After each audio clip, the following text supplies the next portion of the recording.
Okay, so you guys seem to like part one of the split second iceberg. So without further ado, I present to you part two.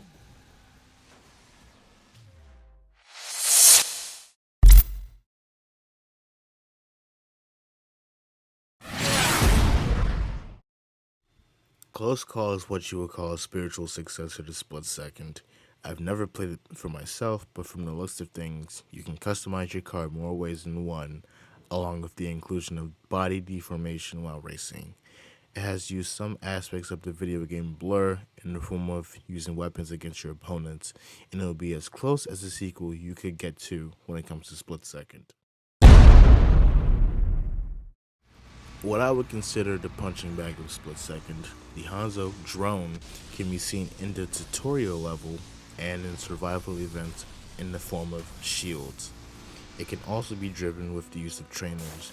It has the engine sound of the Cabretti 455 GT, although it's quite slow and it deserves its spot in Class C. It is a unique car nonetheless.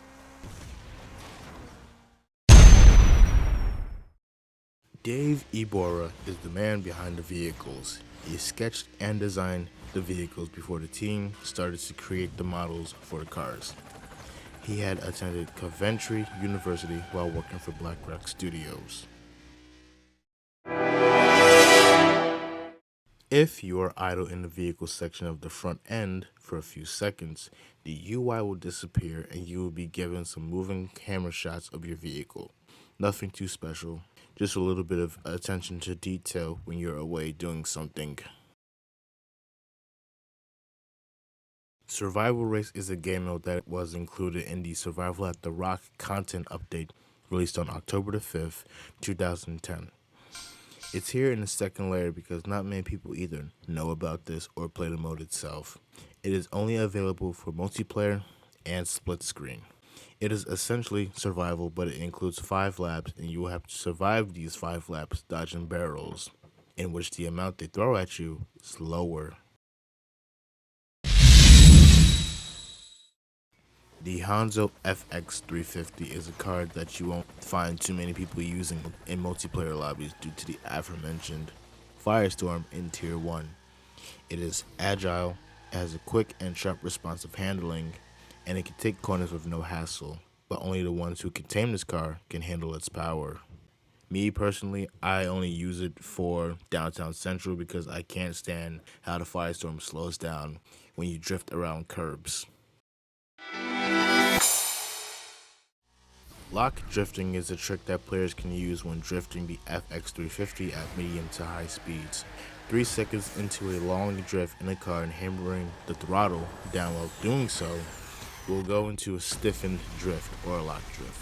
You may not be going as fast as you would normally do in a firestorm, but your power meter will quickly fill up to the max and you can reach some pretty high drift scores.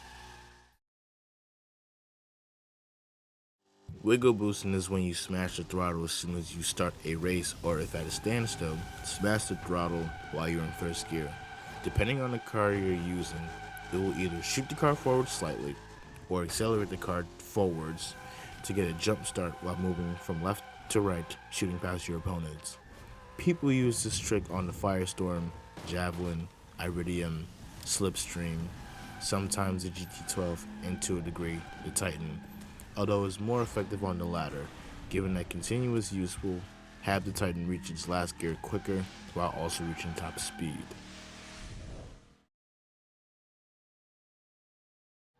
This refers to another version of Split Second found on certain arcade gaming websites. It's what you expect from certain mechanics featured in the main game as well.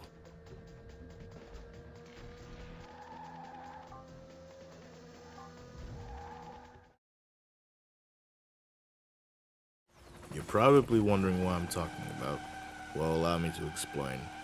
On the track power plant, if you take the shortcut and you hit a certain area on the right wall of the warehouse, you will most likely spin about once or twice before touching down on the asphalt. It can result in you having a perfect landing or you wrecking the wall. It is an unintentional but cool stunt as you normally cannot perform stunts at will besides jumping and jump overtakes.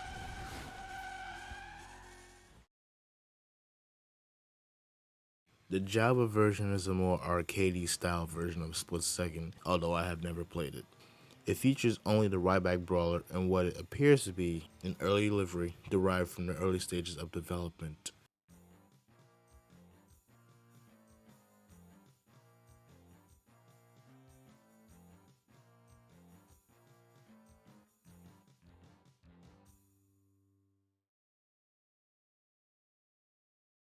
When 80 refers to the max top speed that the players can achieve, mainly on the Firestorm and Kanobo.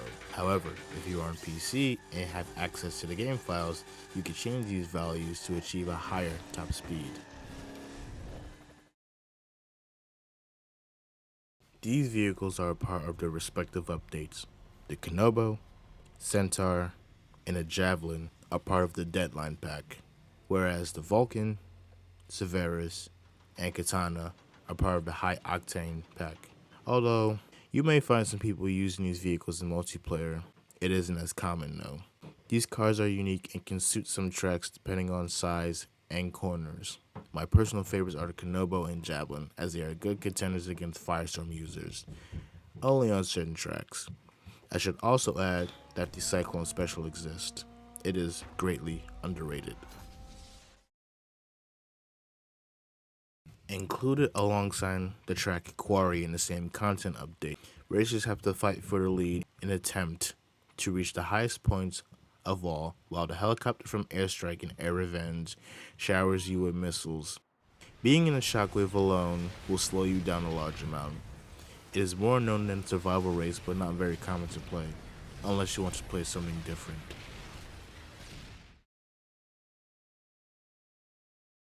Although you are always going forward the entire game, you would have to reverse once every blue moon. But here's the thing. Let's say you want to do a race but in reverse.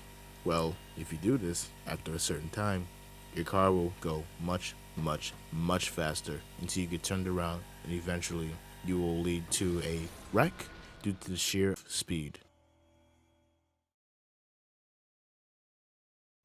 This refers to when you take down an AI opponent, and just as the camera starts to hone in on the victim you took out, you can press the bumper camera once or twice and you will retain control of the vehicle, albeit you'll be in slow motion for a second or two.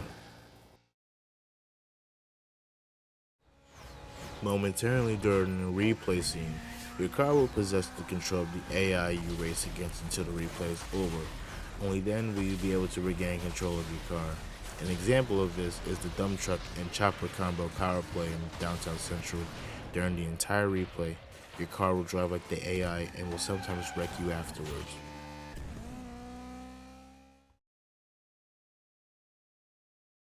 The color yellow is not too common within the color selection of the cars you own. Only a few vehicles like the Kanobo has the color yellow in its selection. The color itself dates back to the later stages of development.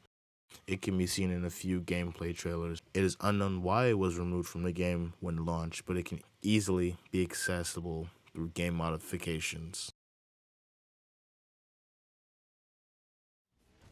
It's no secret that anyone who beats the game will know of the to be continued message before the credits begin to show. A sequel was planned, but production stopped entirely due to Black Rock Studios closing their doors in 2011. Not to mention at the time, Disney wanted to expand more on mobile games and figured Michael Bay inspired games was not all that appealing to them, with the game not selling too well during its run. It was still greeted with positive reviews nonetheless. The only known footage of the sequel is on YouTube, and it was shown by Big Bit Ltd. The footage was from 2011, but it was re-uploaded in April of 2015. It reuses assets for the first game, and from the looks of it, it was bound to be way more chaotic than its predecessor.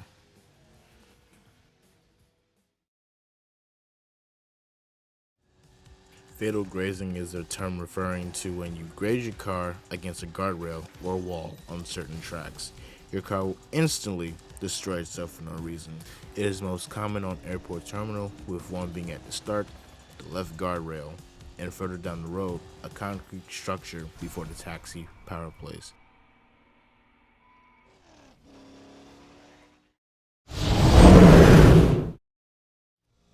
Wrong timing can mean two things here. I will first address that split second.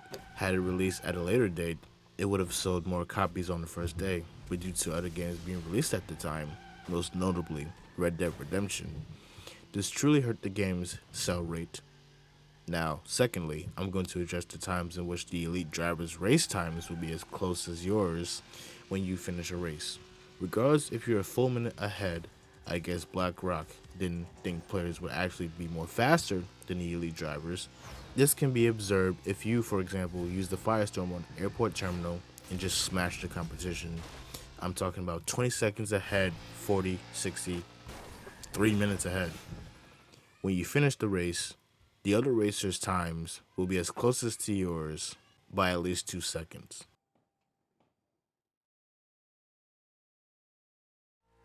Broadcast helicopters are red helicopters that will fly in a specific flight path in different boroughs of the in-game city. Regardless of what track you're on, they will always either fly in the same path or remain stationary in the air. I actually like how in downtown Central, after you take down the skyscraper, a helicopter will fly low next to the rooftops in which you jump across. It makes you really feel like you're in an actual show. This refers to the player's race number.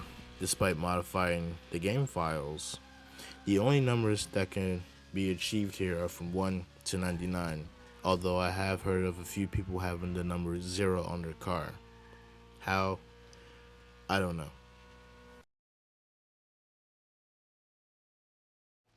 A few cars have their liveries offset, but it's extremely hard to tell. However, the Coyote's livery is offset on one of its sides. Had Enders not pointed this out, I would have never noticed.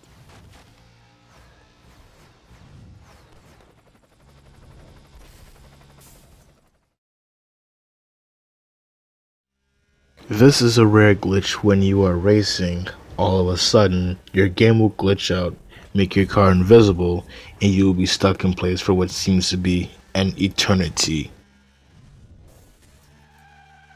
This can also be spotted when you are in the start sequence of an elite race. On one of the camera shots, you will see a pair of tires in the back where you're supposed to be at. There is a replay regarding the control tower on Airport Terminal. It is, in my humble opinion, one of the hardest replays to hit, as you have to trigger it while an AI opponent triggers one of the 3 vehicles on the road and the car ahead of you has to get wrecked in order for the replay prompt to show. It has 2 cool shots in the game files. An extra camera called Tumble Cam is disabled, however.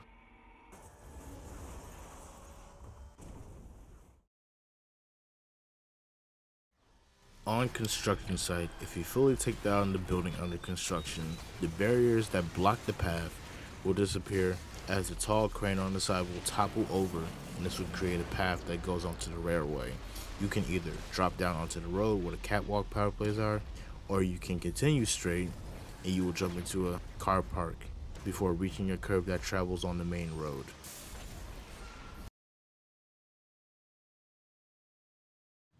Also known as BlackRock TV, is a small message that appears on the top right of the player's screen alongside the game's logo that will change from time to time during any event.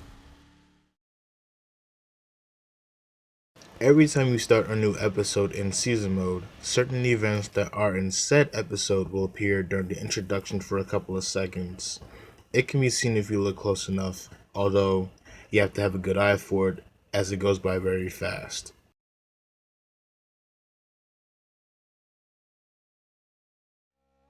This refers to when you wreck your car and the screen will shake so much that the screen will go static. It happens more often when you're being crushed by certain power plays, as the takedown cameras won't have any way to show your destroyed car. If you decide to go sightseeing on the track construction site, you will notice that there is a cinema on the last corner before the finish line. On the cinema's banner, you will find a couple of movies that parody their real life counterparts, with the last one being an obvious reference to 2001 A Space Odyssey. In this photo, it is named 2010 A Race Odyssey, referencing the year in which the game takes place in. And that will be the end of part 2 of the split second iceberg. I really hope you guys enjoyed the video, and if you guys would like to see more, be sure to like, comment, subscribe to the channel for more content just like this. Part 3 will be in the works as soon as this video releases, but until then, I will see you guys in the next one.